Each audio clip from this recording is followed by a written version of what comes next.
नमस्कार दोस्तों, स्वागत है आप सभी का भारत संवाद में। दोस्तों, तुर्की का भारत के द्वारा घेराव शुरू हो चुका है। क्या जरूरत आन पड़ी? जरूरत बड़ी सिंपल सी थी दोस्तों। शायद आप लोगों ने इस प्रकार के न्यूज तो सुने भी होंगे, देखे भी होंगे कि टर्की ने पाकिस्तान को सपोर्ट किया कश्मीर इशू पर। वैसे ही अर्डोगन आए दिन कश्मीर राग अलापते रहते हैं। जाहिर सी बात है, अगर कोई इस प्रकार से भारत के इंटरनल मैटर पे दखल देता है तो उसको वहीं पर रोका जाना चाहिए। अगर आप नहीं रोकेंगे तो वो और प्रोत्साहित होगा और उसी प्रकार की चीजों को अंजाम देगा। दोस्तों, कई सालों तक तुर्की को कहीं ना कहीं किसी भी प्रकार से उस पर पीनल एक्शन नहीं लग रहा था, लेकिन अब लगना शुरू हो गया है। अब वो पाकिस्तान का साथ देने के पहले कम से कम 2 बार सोचेगा। कारण क्या है दोस्तों?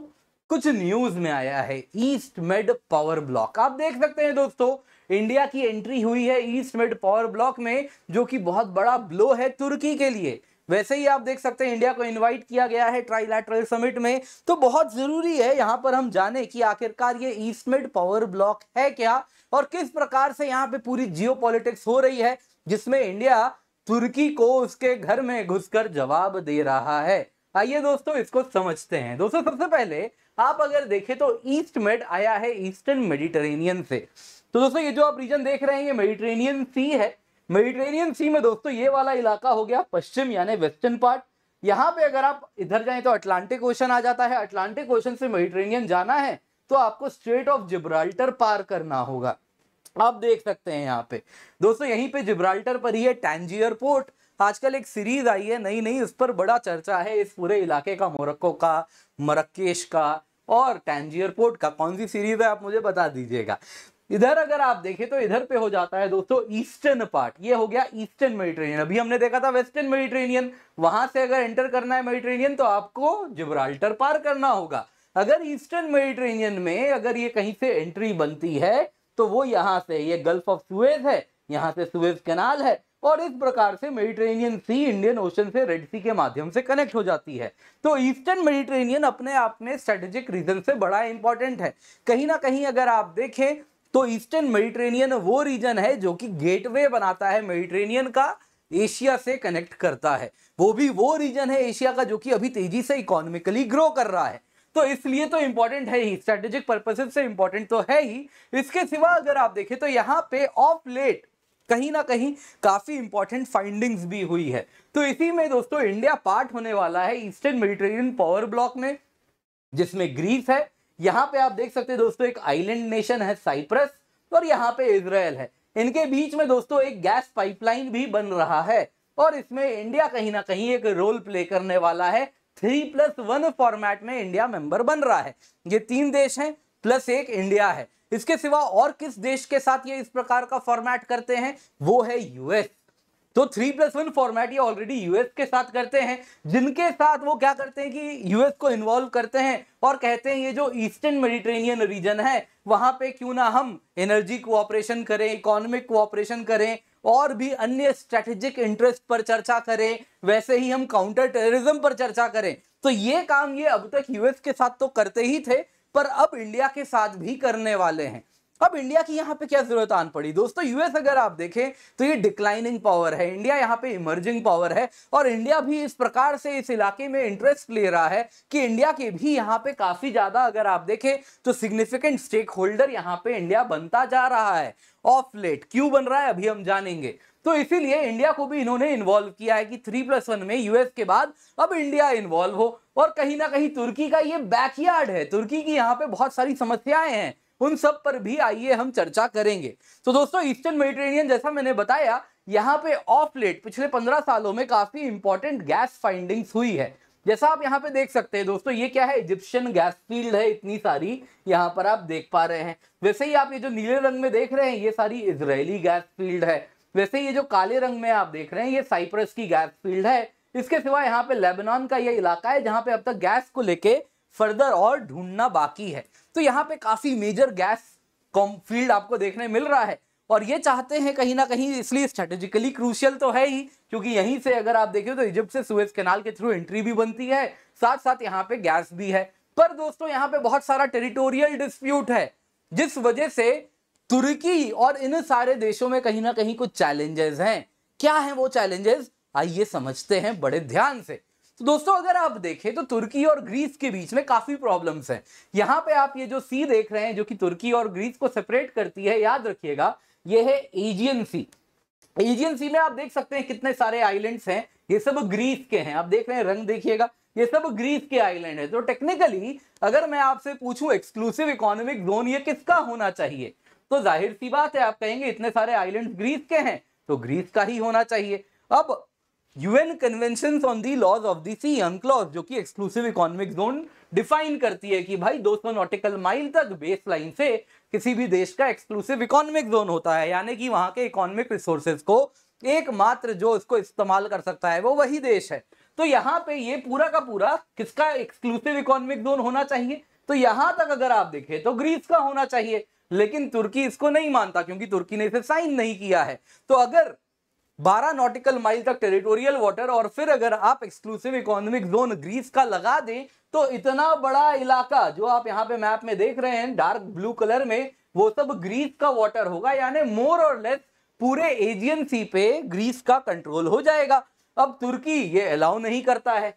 तुर्की का है दोस्तों यहाँ पे आप देख सकते हैं ब्लू होमलैंड नेवल डॉक्ट्रिन, जिसके अंतर्गत वो इतने बड़े इलाके में अपने चारों तरफ कहता है ये केवल और केवल तुर्की का एक्सक्लूसिव इकोनॉमिक जोन है, यानी कि एजियन सी को वो कहता है तुम्हारा आइलैंड होगा ग्रीस का, भले होगा रखो उसे अपने यहाँ, क्योंकि आइलैंड के बेसिस पे ग्रीस क्या बोलता है कि ये देख सकते हैं आप डॉटेड लाइन से, ये सब क्या है ग्रीस का एक्सक्लूसिव इकोनॉमिक जोन है। तुर्की कहता है वो सब कुछ नहीं, मेरा एक्सक्लूसिव इकोनॉमिक जोन जैसा आप यहाँ पे देख रहे हैं यहां तक पूरा का पूरा रहेगा। इसके सिवा यहाँ पे आप देख रहे हैं साइप्रस आइलैंड नेशन है, इसमें भी अगर आप देखें तो चारों तरफ ग्रीस कहता है कि मेरा ये एक्सक्लूसिव इकोनॉमिक जोन है, यानी कि चाइना वाली टैक्टिक कुछ तुर्की यहाँ पे फॉलो करता हुआ दिख रहा है। भले चाइना के पास जितना मसल है उतना मसल कहीं से भी तुर्की के पास नहीं है, लेकिन आसपास के छोटे छोटे देशों को ये भी परेशान करके रखा है। तो जाहिर सी बात है अब छोटे देशों को परेशान करोगे तो वो किसको बुलाएंगे, बड़े देश को यहाँ पे इन्वॉल्व करेंगे। तो अब उसी का आप कहीं ना कहीं निष्कर्ष और आउटकम देख रहे हैं कि यहाँ पे इंडिया एंगेज हो रहा है। इसके सिवा साइप्रस के साथ क्या प्रॉब्लम है, तो दोस्तों यहाँ पे आप ये जो आइलैंड देख रहे हैं साइप्रस, जैसा आप देख सकते हैं यहाँ पे दोस्तों दो ओरिजिन के लोग मुख्यतः रहते हैं। एक है तुर्किश ओरिजिन के लोग जो कि अपनी एफिनिटी तुर्की से रखते हैं, दूसरे हैं ग्रीक साइप्रियट्स जो कि अपनी एफिनिटी ग्रीस से रखते हैं। तो कहीं ना कहीं ये साइप्रस वो आइलैंड है जैसा आप यहाँ पे देख सकते हैं जिसमें जो नॉर्दर्न इलाका था वहां पे अगर आप देखें तो तुर्किश एफिनिटी रखने वाले लोग रहते थे, सदर्न पार्ट में ग्रीक एफिनिटी रखने वाले लोग यानी ग्रीस से प्रेम जिनको था, ग्रीक ओरिजिन के थे, वो रहा करते थे। 1974 की बात थी। साइप्रस में होता यूं है कि एक ग्रीक मिलिट्री कू हो जाता है जिसके अंतर्गत वो चाहते हैं कि इस पूरे आइलैंड को ग्रीस से यूनाइट करवा दिया जाए।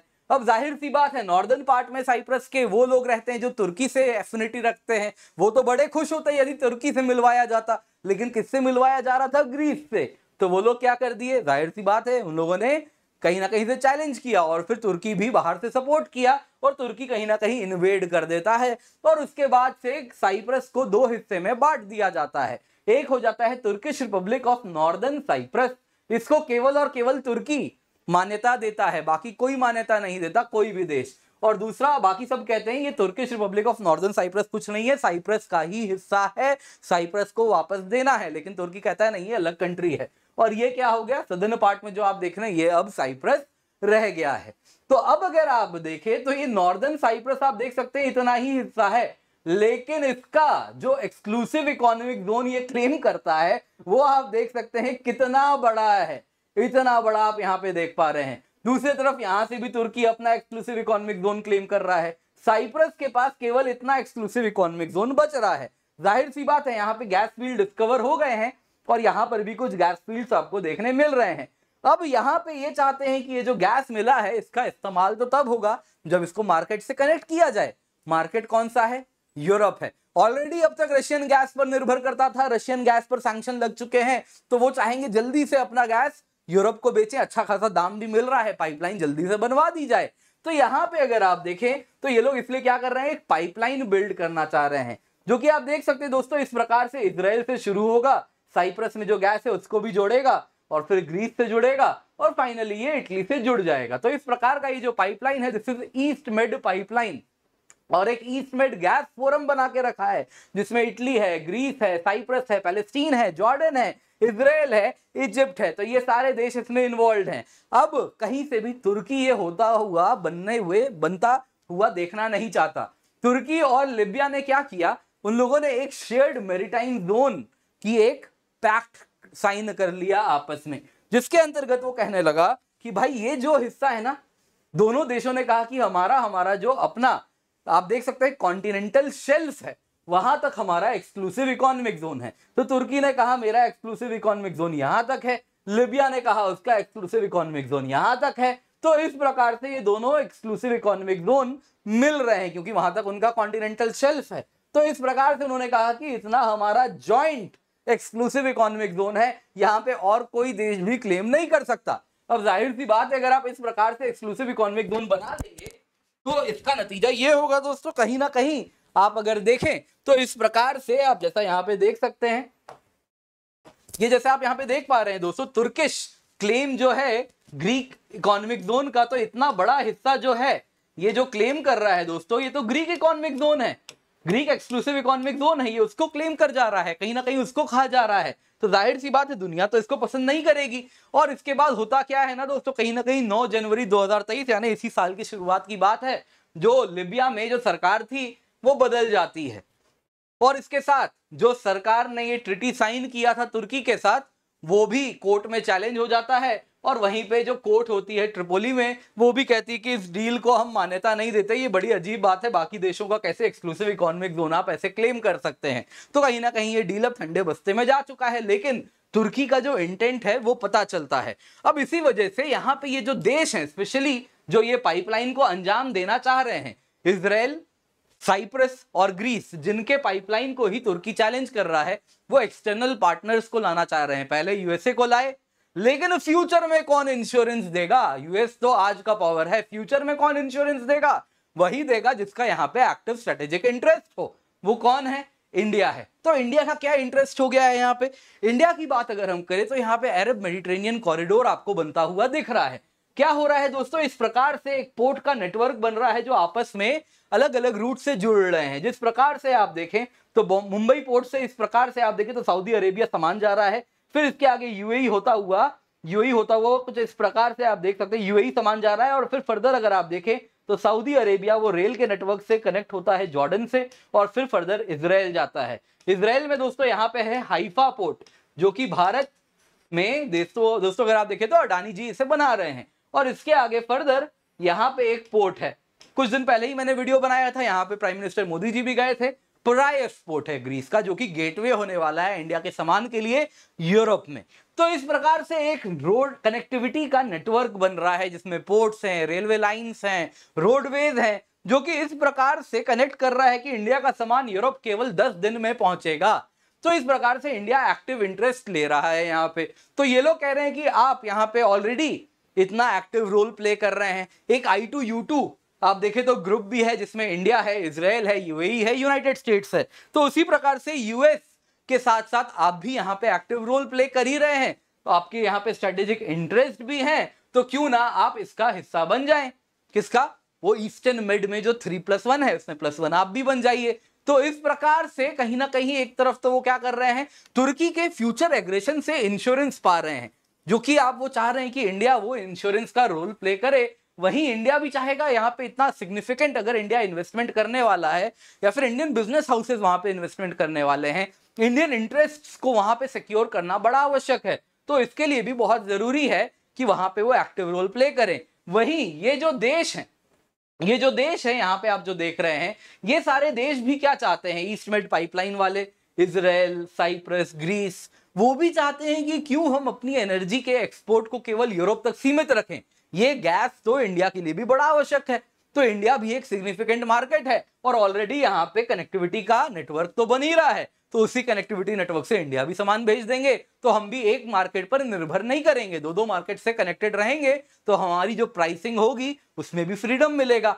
तो इस वजह से वो चाह रहे हैं कि इंडिया भी यहाँ पे एक्टिव रोल प्ले करे, और इंडिया की एनर्जी सिक्योरिटी के लिए भी इंडिया चाह रहा है यहाँ पे एक्टिव रोल प्ले करे, हम भी अपनी एनर्जी डाइवर्सिफाई करें। वो भी ये क्या है, नेचुरल गैस है, तो फ्यूचर के लिए बड़ा इंपॉर्टेंट रोल होने वाला है, क्योंकि रिलेटिवली नेचुरल गैस क्लीन होता है ऑयल की तुलना में।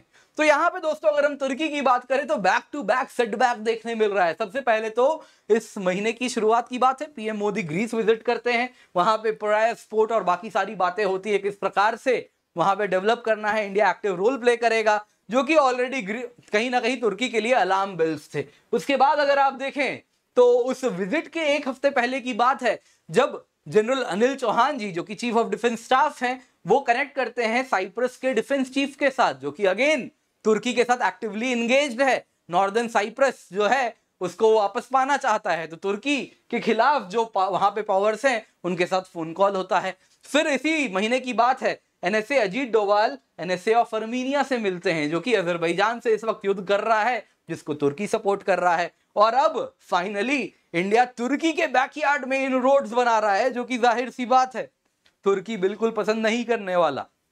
अंकारा कहीं ना कहीं बहुत ज्यादा इससे परेशान हो रहा है और वो होने भी वाला है। तो ये आपको पूरा का पूरा जियो स्ट्रेटेजी उम्मीद करता हूं समझ आया होगा और पसंद भी आप लोग किए होंगे।